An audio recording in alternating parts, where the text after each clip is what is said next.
Les premières impressions sont les meilleures, elles sont bonnes.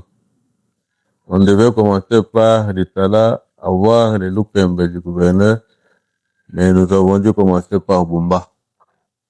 Ceci n'a pas affecté son pragmatisme. Il nous a reçus avec tous les honneurs et nous en sommes très fiers.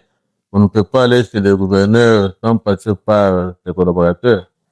Nous avons commencé par l'entité et l'inspecteur de province, chargé de l'agriculture, qui nous a introduit chez son excellence, monsieur le ministre.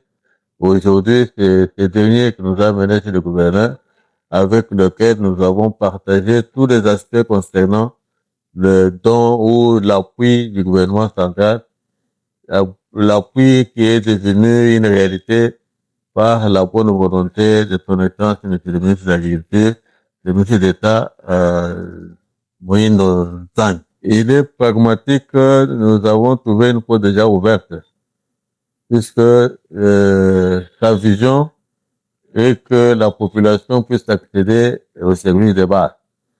Et les services de base, pour y arriver, il faudrait soutenir l'activité principale de cette population, qui est l'agriculture.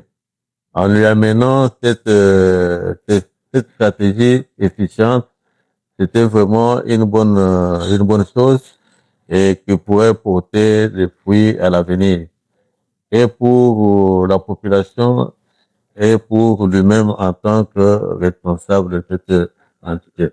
Les terrains, c'est permanent, hein? C'est pas seulement aujourd'hui. Les terrains, c'est continu, c'est comme la formation.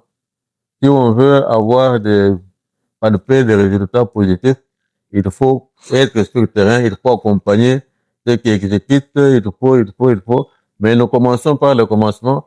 Demain, on va faire le lancement officiel de l'activité dirigée à la Mongala, avec son appui, bien sûr, et il va représenter son excellence, M. Moïse d'État, Moïse Zangi, pour lancer cette campagne agricole dans la province de Mongala.